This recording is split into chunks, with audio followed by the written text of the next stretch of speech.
सायब तुम न बिसारियो, लाख लोग लग जाए, हमसे तुमरे बहुत हैं, पर तुम समय हमरे नाय गुरुजी, तुम समय हमरे नाय। अध्यात्म मार्ग के दो आरंभिक साधन बताए हैं, जिसमें हमें सतर्क रहना चाहिए और चौकन्ना रहना चाहिए। पहला संग और दूसरा आहार। हमारा अगर सत्संगी है तो संग में बिगड़ना चाहिए। छाड़ रे मन हरि विमुखन को संग, जाके संग बुद्धि उपजत परत भजन में भंग। छाड़ रे मन हरि विमुखन को संग। ये मन है, कभी सत्संग में लगता, कभी कुसंग में भी लग जाता। इसलिए सूरदास जी कहते ए मन, हरि से विमुख जो जीव है उनका संग छाड़ दे। क्यों? क्योंकि परत भजन में भंग, भजन में बाधा पड़ेगी। और कुसंग से जीवन ऐसे नष्ट हो जाता है। संगत माई कुसंगत उपजी, जैसे बन में बास, आपा घस घस अगन लगाई, किन्ना बन खंड नाश। कहते हैं जैसे बांस होते हैं ना, बांस का जंगल, आपस में जब वो पेड़ घिसते अग्नि पैदा होती है, तो आसपास जितने और भी पेड़ हैं बेचारे वो भी लपेटे में आ जाते हैं, सारा जंगल जल के नष्ट हो जाता है। किसके संग से? बांस के संग से। ऐसे ही जिसके अंदर ज्यादा संसारिक विषय विकार हैं, जो बातें हमें भगवान से दूर करें, भक्ति भजन में बाधा डालें, उससे दूर रहना चाहिए। तो पहला अपना संग ठीक करो। दूसरा आहार। अगर भजन ठीक करना है तो फिर भोजन ठीक होना चाहिए। और साधना का आधार है आहार। आहार शुद्धि, सत्व शुद्धि। अगर भोजन बिगड़ गया तो भजन बिगड़ जाएगा। तो सात्विक आहार लें और अन्न को शुद्ध करके खाएं। अन्न को प्यूरिफाई कैसे किया जाता है? साधु को आता है अन्न को शुद्ध कैसे किया जाता है।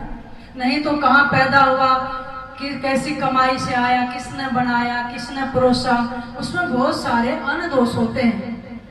लेकिन जब साधु खाता है तो प्रसाद बन जाता है। मैंने एक जगह पढ़ा था, गुरुदेव जी तो जानते हैं, संग में रहे भी हैं, स्वामी अखंडानंद जी महाराज, बहुत ही भारत के प्रकांड विद्वान संत हुए हैं। तो उनके पास एक ब्रह्मचारी जी आए वेदांत पढ़ने। तो उन्होंने कहा महाराज वेदांत पढ़ना है। कहने लगे पहले भिक्षा करके लाओ। भिक्षा का अन्न शुद्ध माना है। भिक्षा भिखारीपन नहीं है। भिक्षा तो भगवान ने भी मांगी है। कितने आप देखोगे भिक्षा तो वामन भगवान ने जाके मांग ली बलि राजा के द्वारे।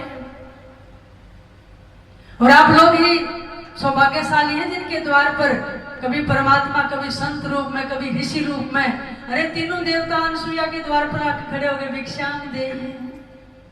सौभाग्य की घड़ी होती है जब कोई संत आके अलग जगा दे। और भिक्षा साधु से इसलिए मंगवाते हैं ताकि इसका अहंकार दूर हो। अपने साथ लेकर जा रहे हैं, अभी सुबह सुबह द्वार बंद थे तो भिक्षा नहीं मिली। काफी दूर निकल गए तो एक सफाई कर्मचारी महिला सिर पे टोकरी लेके आ रही थी, उसके पास रोटी थी। तो उन्होंने कहा माई 2 रोटी दे दे। वो बेचारी हाथ जोड़कर कहने लगी महाराज आपको नहीं पता मैं कौन हूँ? कहने पता है, सफाई कर्मचारी। फिर महाराज जी मेरी रोटी आप साधु खाएं अच्छा नहीं है, मेरी जाति भी ऐसी है, मैं शुद्ध हूँ। कहने लगे पता है, पर रोटी दे, 2 रोटी दे। कहने लगे महाराज पता है इसके में किसने, किसी और ने बनाई पर हाथ मेरे लगे हैं, मेरी टोकरी में रखी है। कहने लगे हाँ पर रोटी दे। वो ब्रह्मचारी खड़ा देख रहा है। महाराज जी ने रोटी ली, हाथ में आते ही कहा तेरे को किसी और ने दी, तेरी टोकरी में आई तो तेरी रोटी बन गई, अब साधु के हाथ में आ गई तो साधु की रोटी बन गई। रख के उन पे तुलसी दल रखा और भगवान को भोग लगाया। तो दियम वस्तु गोविंदम तुभ्यमेव समर्पये। हे प्रभु, आपकी वस्तु, आपका भोजन आपको ही समर्पित है। अब किसकी बन गई? अब परमात्मा की रोटी होगी। अब परमात्मा की रोटी प्रसाद है, अब इसको साधु खाएगा, यानी संत उसको प्रसाद बना के खा लेता है। तो ब्रह्मचारी ने देखा कि संत के पास रहने से पता चलता है कि रोटी कहाँ से आई। ये मैं तो नहीं, रोटी को प्रसाद बनाना साधु को आता है। तो ऐसी ऐसी महापुरुषों के पास रहने से पता चलता है कि आहार शुद्धि, सत्व शुद्धि, यानी आहार को शुद्ध कैसे किया जाता है, उसको प्रसाद बना के कैसे खाया जाता है। इसलिए अपने आहार को, भोजन भी क्यों करो और पेट पूरा क्यों भरो, थोड़ा ही मिल जाए उसको प्रसाद बना के खाओ। तो इसलिए प्रसाद की बड़ी महिमा है और साधना का आधार है आहार। आहार हमारा बिगड़ना नहीं चाहिए। तो क्योंकि कहते हैं जैसा हम भोजन करेंगे वैसा ही तो मन होगा, जैसा अन्न वैसा मन। अब मूली खाओगे तो मूली की डकार आएगी, हींग मिर्च मसाला खाओगे तो उसकी आएगी, लड्डू खाओगे तो उसकी डकार आएगी। यानी जैसा खाओगे वैसी डकार आएगी, वैसे आपकी मन वाणी विचार बनते चले जाएंगे। अनशुद्ध होगा तो speak right action right think, यानी सही सोचो, सही बोलो और सही देखो, सही कर्म करो। तो इसलिए अपने दोनों चीज को, ये दो साधन बताए महापुरुषों ने, इसको ठीक करना चाहिए। फिर आप भजन करोगे और साधन करने से ही मन का पता चलेगा। बैठते हैं आप भजन करने, नाम सुमन करने, मन कुछ और ही कर रहा होता, फिर आप घबरा जाते हैं, अरे कभी सोचा ही नहीं थे, ऐसी ऐसी भावनाएं, विषय विकार कहां से उठ के आ गए। और गुरु का जीवन में अंकुश ना हो तो ब्रह्मचारी भी विचलित हो जाएंगे, बड़े बड़े ऋषि विचलित हो जाएंगे। और ये साधना की बातें आपको भी काम आएंगी। अब सबकी शिकायत होती, महाराज जी मन नहीं लगता, डरता नहीं है, पता नहीं इसमें क्या क्या उठने लगता। बैठते हैं भजन पे, देखिए जब आप भजन करने लगे, कुविचार, कुप्रवृत्तियां, पता नहीं अंध कामनाएं, अंध आकांक्षाएं कहां से खड़ी हो जाएंगे। जैसे सागर मंथन हुआ ना, उसमें 3 घड़े निकले थे। पहला विष का घड़ा, दूसरा मदिरा का घड़ा और तीसरा अमृत का घड़ा। मन का मंथन करने निकलोगे, पहले विष निकलेगा, जन्म जन्मों के जो विषय विकार भीतर हैं वो निकलने शुरू हो जाएंगे। लेकिन घबराना मत, मंत्र जपते रहना।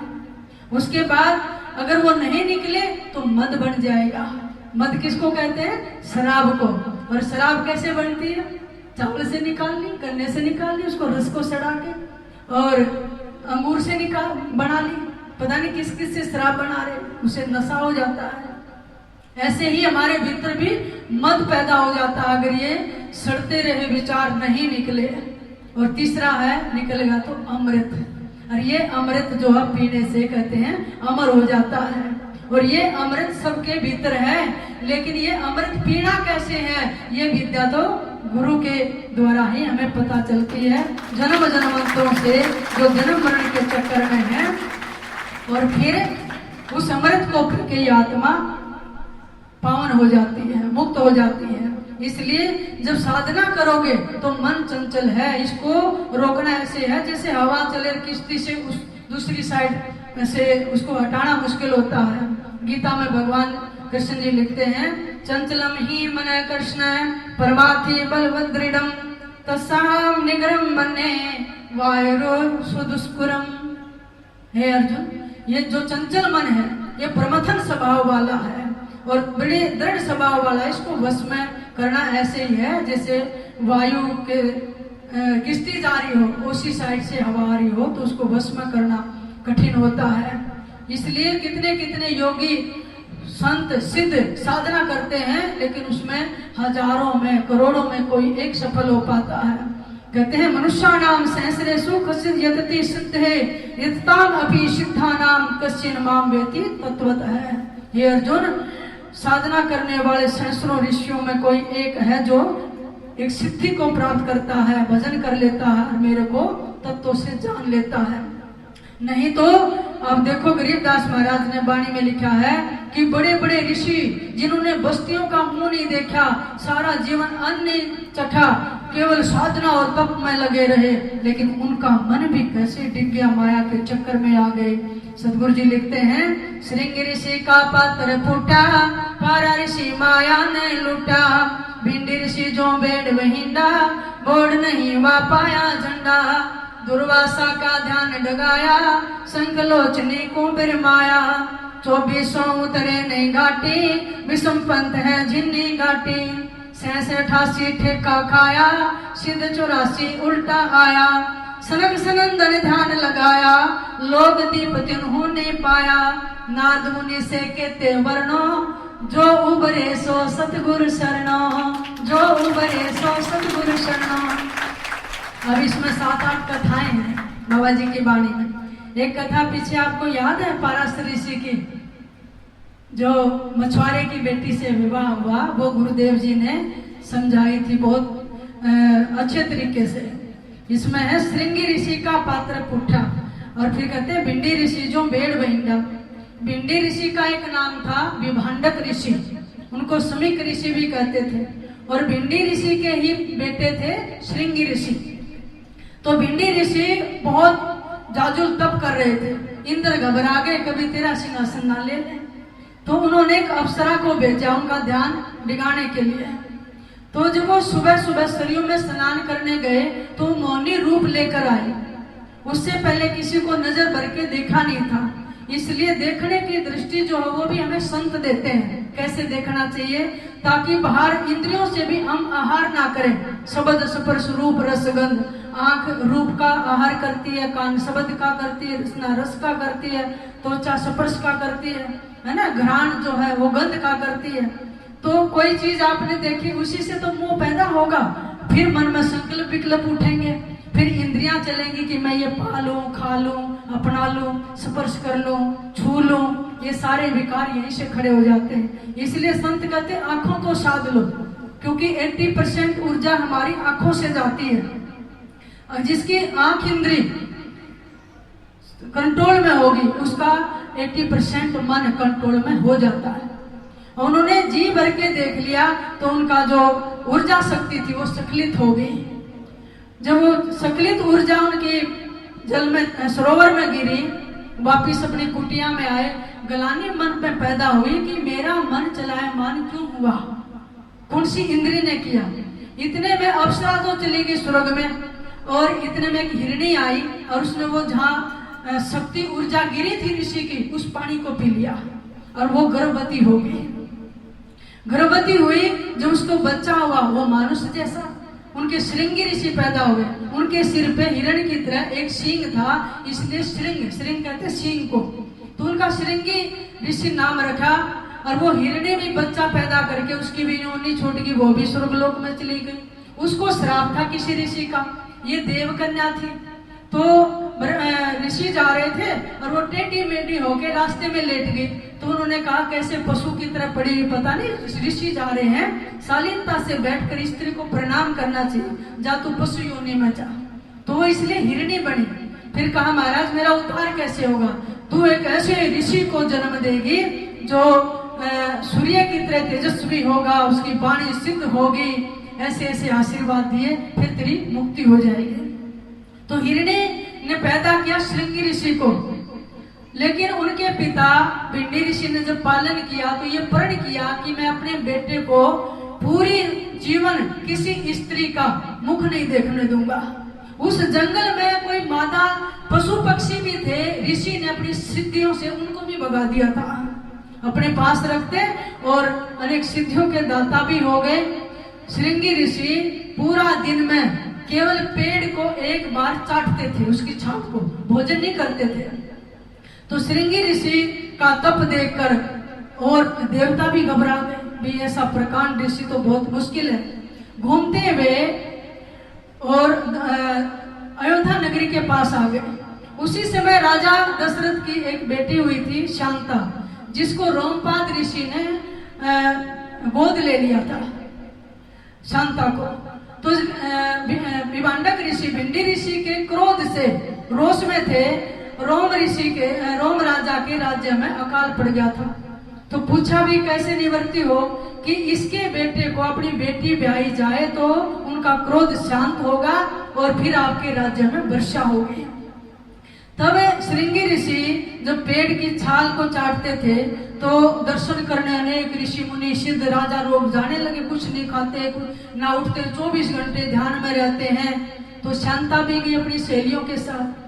तो रोमपाद ने सोचा कि इसके साथ विवाह हो रही है तो देखते किसी को नहीं, इनके पिता ने प्रण किया, स्त्री का मुख नहीं देखने देंगे, क्या किया जाए। तो किसी ऋषि ने कहा जहां से वृक्ष चाटते हैं वहां पर थोड़ा शहद लगा दिया जाए। तो शांता जाकर शहद लगा देती। तो ऋषि ने चाटा तो अच्छा लगा, एक ही बार जीभ फेरते थे, आज 2-3 बार जीभ फेरी। क्यों? साधु को अगर कोई ब्रह्मचारी को चीज गिराएगी तो वो स्वाद गिराता है, इसलिए स्वाद पर नियंत्रण होना चाहिए। कबीर साहब को तो कहते हैं रूखी सूखी खाए के ठंडा पानी पी। कहते हैं चुपड़ी की भी आशा मत करना कि मुझे ऐसे फुलके मिले, ऐसी दाल सब्जी मिले। रूखा सूखा हो, परमात्मा को समर्पण करके पानी पी लेना, उसमें भजन हो सकता है। और ये 3 चीजें जिसकी वश में नहीं है वो परमात्मा की भक्ति कर भी नहीं सकता। जिव्या कर्म कछोतरी तीनों घर से त्यागे, कबीर पहले त्याग के पीछे ले बैराग। कहते हैं जिव्या यानी जीव इंद्री, कर्म बुरे आचरण, और कछोत्री जनन इंद्री यानी काम विषय, इन तीनों को त्याग के फिर बैराग लेना चाहिए। और जिसने ये त्याग दी तीनों बस में होगी। तो कबीर साहब जी फरमाते हैं जिव्या कर्म कछोतरी ये तीनों बस होए, राजा प्रजा जमपुरी गंज सके नहीं कोई। कहते उसको फिर कोई जीत नहीं सकता, वो मन को इंद्रियों को जीत लेता है। तो श्रृंगी ऋषि जो और ज्यादा शहद लगाने लगी तो आनंद आने लग गया, ज्यादा चाटने लगे। फिर वो खीर पूरी हलवा लाने लगी तो स्वाद लग गया। और फिर करते करते बात करके और शांता के साथ श्रृंगी ऋषि का विवाह हो गया। इस मन की चाल देखिए, कहाँ पेड़ की छाल चाटते चाटते। और फिर जब रोमपाद राजा विवाह कर रहे थे और ढूंढते ढूंढते भिंडी ऋषि आए, मेरा पुत्र कहाँ गया, यहाँ बैठता था पेड़ के नीचे तब कर रहा था। ढूंढा तो देखा मंडप में बैठे शांता और श्रृंगी ऋषि का विवाह हो रहा है। देखकर एक बार तो क्रोध आया, लेकिन मन में आया बड़ी सुंदर जोड़ी है, अरे बेटा है ये तो पुत्रवती बन गई, अब श्राप नहीं देना चाहिए। गुस्सा ठंडा हो गया और जाकर सौभाग्यवती भव आशीर्वाद दे दिया और उनका क्रोध शांत हुआ। और रोमपाद राजा के राज्य में भारी वर्षा हुई, धन धान्य की प्राप्ति हुई, वो श्राप छूटा। लेकिन मन ने क्या खेल खेलवाया, गरीबदास जी महाराज फरमाते हैं गरीब मन के मारे बन गए बनतस बस्ती है, श्रृंगी ऋषि से पाकड़े ये मन हेला देत। गरीब श्रृंगी ऋषि अयोध्या गए सूक्ष्म मन के साथ, वृक्षों अमृत लाए करे पकड़ लिया सब साथ। इस वाणी में प्रमाण देते हैं कि वृक्षों अमृत लाए के पकड़ लिया साथ, कि देखो उस पे शहद लगा के और कैसे ये मन बस में कर लिया और ऐसे बड़े त्यागी से उनको गृहस्थी बना दिया माया के चक्कर में, वो भी आ गए। तो मन जो है सूक्ष्म मन के साथ गए। एक मोटा मन है, चलो मेरा तो मन बस में हो गया, मैं ये नहीं खाऊंगा, यहाँ नहीं जाऊंगा, ये नहीं देखूंगा। लेकिन सूक्ष्म मन की तरंगे उठती रहती हैं और कभी वो हैवी होगी वो कर्म हमारे से करवा देंगे। तो इसलिए सदगुरु जी कहते हैं कि मन में ही कर पीसिए ऊपर लावे आगे, तो भी चंचल ना रहे उठ उठने दिन भागे। कहते हैं इसको बारीक करना, पीसना इस मन को और नाम में लगाए रखना और गुरु के अंकुश में रहना। क्योंकि अंकुश बिना तो इतना बड़ा विशाल काय शरीर का हाथी भी बिना अंकुश के वश में नहीं होता है, और बिना लगाम के घोड़ा वश में नहीं होता, बिना नकेल के टेढ़ा मेढ़ा ऊंट भी वश में नहीं होता, और बिना नाथ के सांड जिसको गांव में खागड़ कहते हैं वो भी वश में नहीं होता है। ये मन कैसे होगा, जो उबरे सो सतगुरु शरणे। इस वाणी में सब कुछ निचोड़ दे दिया गरीबदास महाराज ने। नारद मुनि से कहते वर्णो जो उबरे सो सतगुरु शरणो। इसलिए शिष्य को हमेशा अपने गुरु के अंकुश में रहना चाहिए, उनकी बाड़ के अंदर रहना चाहिए, क्योंकि इनके पास युक्तियां हैं, विद्याएं हैं। क्यों? क्योंकि गुरु इस ताकतवर मन को वश में करने की विद्या बता सकते हैं। नहीं तो बड़े बड़ों का चलायमान हो गया। तो भक्ति आप करोगे, भजन करोगे तो भोजन सही करना सीख जाओ, भोजन को प्यूरिफाई करना सीख जाओ। नहीं तो सदगुरु कहते हैं भिंडी ऋषि जो बेड़ बहिंडा बोर नहीं हुआ पाया झंडा। त्रिकुटी तक पचरंग झंडा प्रकट हो गया था, निशानी शुरू हो गई थी सतलोक की, और द्वार खुलना बाकी था भिंडी ऋषि का, और कहाँ आके अप्सरा ने भ्रमित कर दिया। और सदगुरु जी फरमाते हैं गरीब ब्रह्मरदर के द्वार को खोलते हैं कोई एक, द्वारे से फिर जाते हैं ऐसे बहुत अनेक। ये ब्रह्मरदर है, थर्ड आई 10वां द्वार, इसको कोई लाखों करोड़ों में एक ही खोल पाता है। इस द्वार से तो माया पता नहीं कितनों को झोले दे के उल्टे कर देती है। इसलिए इस द्वार तक जब जाओ तो सदगुरु का ये नाम रूपी किला है, इसको बंधे रहो, इस खुट्टे से बंधे रहो। इससे हटे और भ्रमित हुए तो गुरु की बाड़ में और गुरु के नाम रूपी किले से बंधे रहोगे तो मन भी एक दिन पछाड़ खा खा के जाएगा, फिर वहीं आके खड़ा हो जाएगा। इसलिए अपना मन सदगुरु को सौंप दो तो पार हो जाएंगे। और अभी एक भजन बोलूंगी, साथ साथ बोलना। गुरु